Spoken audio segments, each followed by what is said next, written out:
Hi everyone, and welcome to this webinar on rethinking R&D infrastructure for faster scientific discovery. I'm Lizzie Belitho, and I'm in the marketing team here at Seqera, and I head up product marketing. I'm excited to be joined today by Evan Floden, who is the CEO and co-founder of Seqera. As the co-creator of Nextflow, Evan is a recognized leader in scientific software and is on a mission to build a more accessible future for scientific innovation. So Evan, first of all, thank you for joining us today. Awesome, great to be here, Lizzie. Awesome. So before we jump in, why don't you tell us a little bit about yourself, about your background and the inspiration behind Seqera? Yeah, so a little bit about myself. I really kind of got into bioinformatics roughly 12 years ago or so. Previously was a bench scientist, realized I didn't want to spend a whole bunch of time there. And then really kept jumping into Nextflow and building this with Power over the last decade or so. The idea was really around how we could empower scientists to really use some of the more modern software tooling that was coming out to really solve some of the most difficult problems that exist. And this is kind of particularly focused in terms of life scientists and biopharma R&D. One of the kind of key trends that we saw was obviously there was a big need to be able to analyze more and more complex data sets, particularly driving out of genomics, but also kind of more omics recently, and be able to kind of do this in a way where you're utilizing some of the modern technology like cloud, like containers, like Git, and therefore being able to drive things like reproducibility and scalability as well.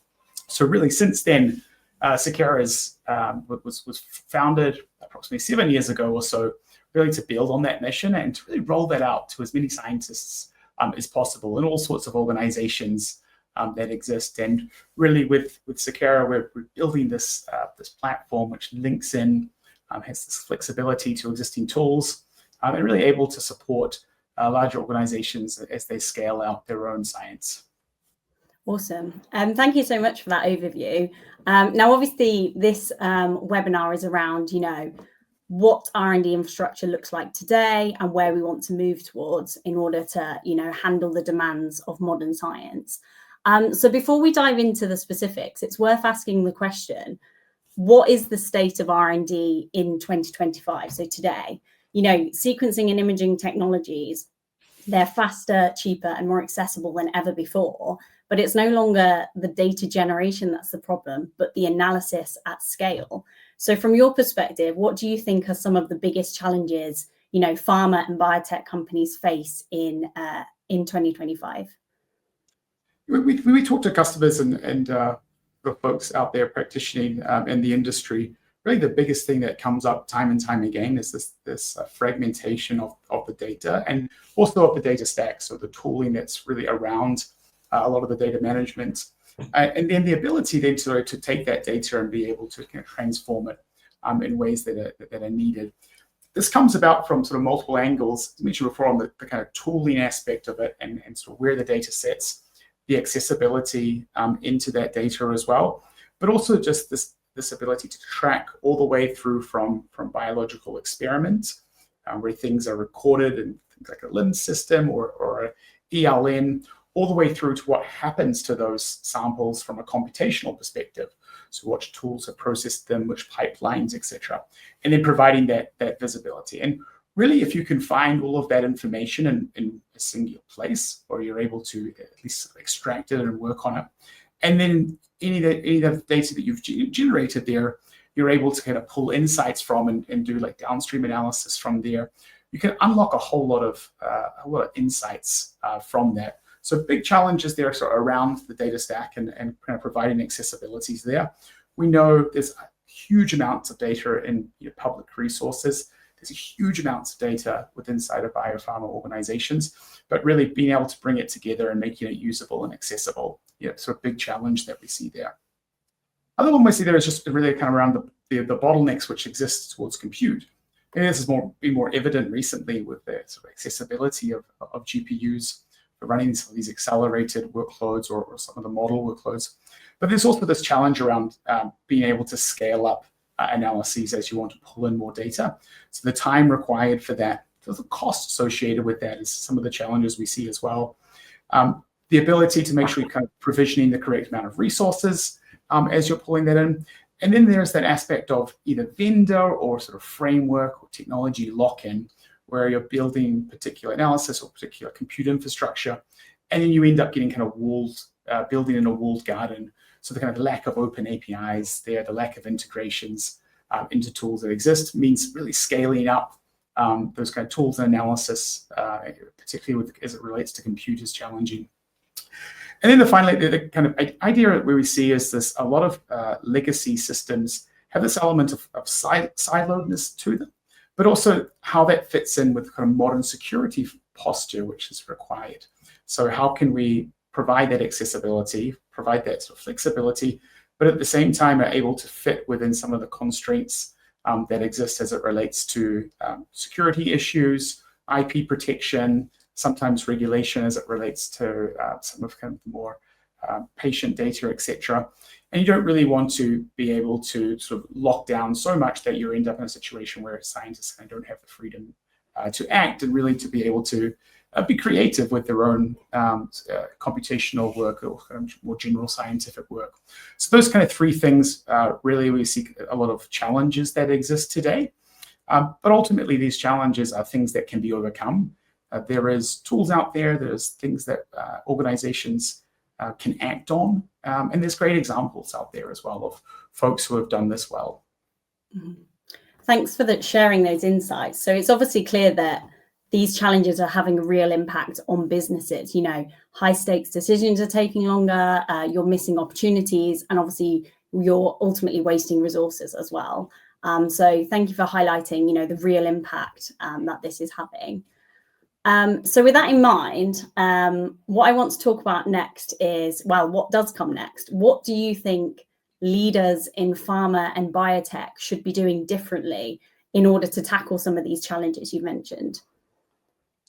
One of the key challenges that I see people being able to sort of overcome there, and I'd say that's the first thing that I would always focus on, is the things I sort of like to try and tease apart as it relates to some of those challenges, is really around people. And people are really, you know, it's a key asset as it relates to what you're doing inside of R&D. So that team culture, whether that is around the skill sets that people have, the ability of training in terms of getting folks up to speed. It is a very tech-driven industry, and things are changing very fast. So being able to make sure that you have the tools, but also the really people in place who are able to grow, able to adapt in that. And if we think about then what that leads on to, it's that kind of measure of success, whether that is creating more molecules, or this is being able to find more targets, or even in some cases, you know, get more diagnostic tests out with more velocity. All those kind of things kind of play into part of the cultural element, and really what you're setting your team up for success. In doing so, though, you still need the right tools to be able to kind of maximize that. One of the things we're really kind of driving towards, we're seeing, is this idea of integrated collaborative environments that sort of handle the whole R&D life cycle. So breaking down those silos, as I mentioned before, but doing so in a way that resides still within your own infrastructure, where your IT teams are still, you know, very key and important in driving a lot of those both decisions, but also sort of the management of that.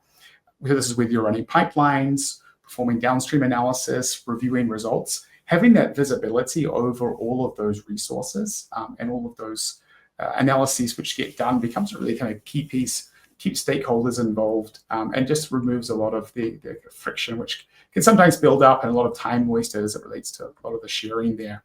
So they're able to get faster decision making, and you can go from very quickly from a hypothesis to a PowerPoint in a lot quicker time. That kind of element there of having design systems for collaboration, so supporting teamwork. You do have different users typically, and these people, let's say, have come from different backgrounds, so being able to provide ways that sort of able to meet people where they are as it relates to their tools and environments, that centralized view of that data. So even if they're accessing it from different systems or different ways, making that key. And then a key thing on the standardization of this. So if you are going to build things in a certain way, you're able to kind of do this in a way we don't get too much fragmentation in terms of there's almost the design of your analysis. that people are building things in an agreed upon way means that other folks can take those tools, can very easily adapt them to what they need if it's required, or even just be able to kind of streamline things overall. That sort of like leads you though onto the aspect of the infrastructure. So you can have the tooling, you can have the people there, but really you still need that flexible and that scalability as it relates to infrastructure. That's also going to grow with you not just now, but into the future. So it's very kind of investment that a lot of folks make into these R&D IT systems. You want that infrastructure to be able to scale up based on demands or based on future needs as well, but without being able to be a burden in terms of cost or in terms of maintenance. So it's really that agility in your infrastructure is really key. And here's where I really recommend making sure folks are partnering with IT teams to be able to do that. And also building like an infrastructure that's able to kind of move as teams move, whether this is something that you're going to end up focusing you potentially maybe on more model building in-house in the future. So to be able to support that. So it's this concept of being sort of agnostic to some of the underlying infrastructure so that things can scale up, can scale down, you can move things around. Visibility on these things independent of where they are. Very simple things like setting up infrastructure as code. They don't just mean the kind of core infrastructure there, but also just how your analyses are set up. With things like Nextflow, you can do this very well. You can contain everything in the Git repository, even if the person who runs the pipeline doesn't necessarily need to know a bunch about Git. Reproducibility is also a really big one here. So it relates to that sort of Git and container comment, but the fact that you'll be able to run something in the future and you can be guaranteed of the result from that means that you don't necessarily need to worry about getting drift within your analyses as well. You can always go back in time and really repeat things, which is a lot of what science is about, that sort of reproducibility and repeatability there on that. And the final aspect is where we see kind of successes is kind of really partnering with compliance and security teams on this. So you want that infrastructure that can guarantee that traceability and the reproducibility, but also is able to handle aspects like data sharing, particularly if you work in different teams in different regions, different cloud accounts, for example, being able to make sure that that infrastructure is able to handle that while still being compliant and still being secure. So that really is about ensuring this sort of seamless collaboration whilst the data in many aspects can remain secure and sort of safe in those aspects. So this sort of touches on some of the kind of role-based access that exists there, relying on some of the underlying cloud work, traceability, reproducibility, and able to automate that compliance where possible. What we're seeing is more and more is sort of the bioinformatics workloads, in particular the pipelines, being used into more of a GXP-like setting or validated bioinformatics environments. And of course, this becomes even more important in those environments to be able to take existing analysis, move it into these more regulated environments. If you can reduce the time that takes and improve efficiencies there, it's usually a win-win-win. Thanks so much for sharing that. It's clear, the old ways of working just can't keep up with what's actually demanded in 2025, whether that's scale, the complexity, or obviously you mentioned, regulatory grade compliance and policies. So what you've outlined, or from what I understand from it, is a secure infrastructure that's not only flexible, but it's also scalable and collaborative. So I'm curious, how realistic do you think this is for pharma and biotech companies to achieve this today? Like, is it something leaders should be thinking about now? Should they think about it as like a long-term goal, or can they basically act on it now? Technology definitely does exist today. And we have multiple examples of this, of the tens of thousands of folks who are sort of using Nextflow and making those pipelines available to the 100 customers we have in Seqera as well. I think what's needed right now, though, is that ability to kind of think about the problem from more of a holistic view in terms of what you're trying to achieve with your teams, working with IT on the aspects of compute, storage, management, and really making tools that are collaborative and able to sort of do scale. That's really one of the key ideas that we built Seqera for. And more recently, we're trying to focus on kind of 3 phases there. The first of it is being able to build. So making sure that you're building scientific software, whether this is tools, analyses, notebooks. You may be creating your own specific scientific software. You're more than likely taking lots of open source software and pulling this all together, making sure you're kind of doing that according to best practices in a way which is able to be collaborative and sort of be shared there. Once you're sort of building your tools, and maybe you want to scale them out, or you want to take them and use them in other parts of the organization, or it's essentially going beyond it just works on my computer. You have this concept of sort of validating and being able to use scientific standards to do that. These don't necessarily need to be specifically scripted scientific standards, but more thinking about like the way standards that you build software, and so sort of scientific software standards.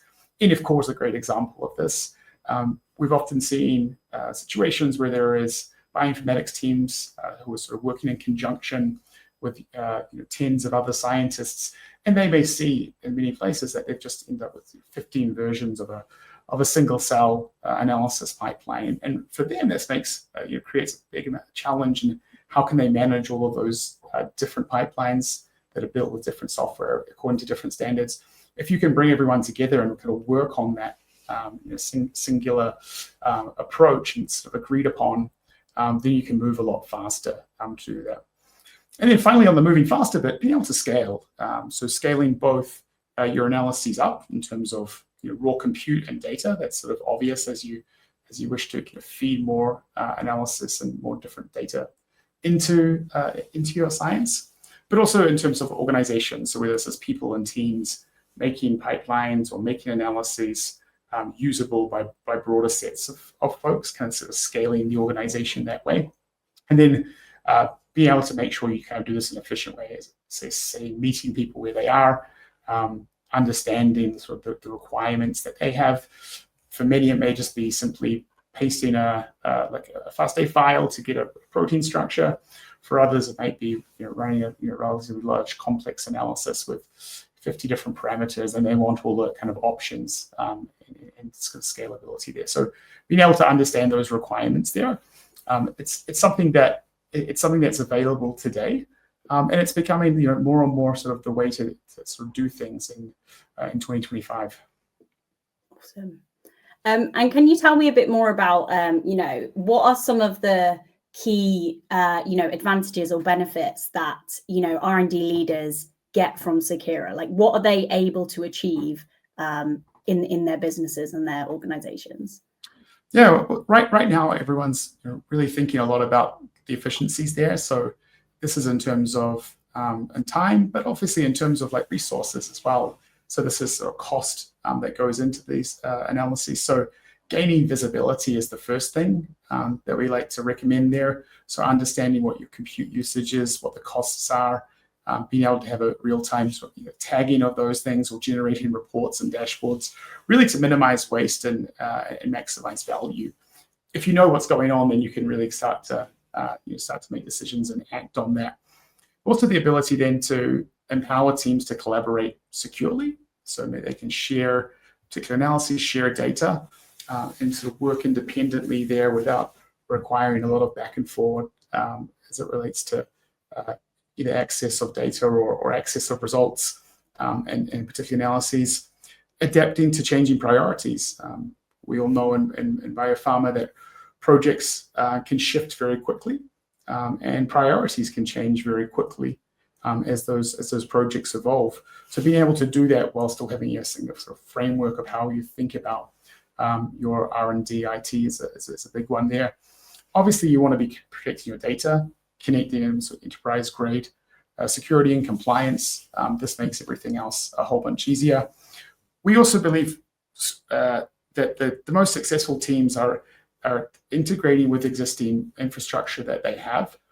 Just because you need to run large-scale analyses, or you previously have a legacy system of bash scripts which are running some key pieces, it doesn't mean that anything new that you bring in isn't going to be able to tie in with your existing data storage. For example, if you have this on sort of S3 or object storage, there shouldn't need to be a need to copy data around just because you want to work in a different framework. So that flexibility as it relates to open APIs and being able to integrate there is also kind of a big one. Gets you started faster and keeps everyone sort of happy and working in the right direction. And all of this is ultimately ended up with the acceleration of time to results, reducing bottlenecks, speeding up research, so you're able to get more molecules out. You're able to have faster turnaround times, and really, in short, just really making sure that your science is moving faster, you're working smarter, and you're really kind of scaling with confidence. Thanks, Evan. To wrap things up then, are you able to share any examples of some of the Seqera, what some of the customers have been able to achieve using NextVite and Seqera? Yeah, absolutely. If we look across our customer base, it's very focused in biopharma, all life science industries. We have sort of large biopharma organizations. We also have folks who are developing tools, reagents. We have folks like Bio-Rad, very well known in the industry here. We recently have a case study that's come up with them as well. They were facing a lot of challenges, particularly as it relates to not having a centralized infrastructure team, which can often mean that you end up with very inconsistent and inefficient setups for this. They were managing a lot of expensive storage, and really without that expertise of being able to connect in storage, which is going to tie tightly into your analysis, creates a lot of unnecessary overhead there. They were also doing a lot of manual handling and management of that storage and the compute resources. So having to specify exactly how much memory or CPUs, particular tool, particular pipeline required, and all of that was creating a lot of inefficiencies and just overall operational costs. What we're able to see here is working with Bio-Rad that they're able to really improve a lot of the scalability, a lot of the efficiency and the cost effectiveness of what they were doing. So in many cases, it was like setting up and running the same pipelines or same interactive analysis, but by automating the setup of the infrastructure, optimizing that access to data using tools like Fusion, they were able to really reduce data processing times significantly here, eliminate a lot of the inefficiencies, and ultimately save on costs. I think it's a great example of kind of a customer who's really come in, being able to streamline a lot of their infrastructure, get that flexibility, and get people being able to sort of have a bigger impact in terms of times results and cost savings as well. The interesting theme that comes across to me as a scientist is it sounds like a lot of companies are using their scientists as their infrastructure team, when actually scientists often don't have the expertise. So that's a really interesting approach and example of how customers have been able to simplify the infrastructure even without because they didn't have their centralized infrastructure team. So thank you so much for those insights, Evan. What would you say, what's your final message to any of the leaders tuning in today to watch the webinar? I say that life sciences is changing very fast, and that velocity it can really be a competitive edge, particularly in pharma and biotech. I think the organizations that invest here and invest in the things I was speaking about before in terms of people and tooling, and really have that vision of the future there, they'll be the ones that will be able to kind of rethink things and think about the investments that they're making now, not just as a cost center, but more of like a catalyst for the science, both today and in the future as well. So we're really here to help those teams, help them make that shift, do it in a secure way, in a way that's scalable, in a way that's efficient. And if you're still thinking about like whether you should act on this, still relying on some siloed systems there or that are static that do require a lot of this overhead, I'd really say that now's the time to rethink this. Thanks, Evan. That's a great message, a powerful message to end on. To everyone watching, if accelerating discovery, including collaboration, improving collaboration, and making smarter infrastructure decisions are priorities for you now or in the future, it's time to, take a look at how Seqera can help. Reach out to us, get in touch, and we'll be able to provide more information. Thanks again for joining us. We hope this session gave you, a fresh perspective on how to lead the future of R&D, please do get in touch, and thank you for joining.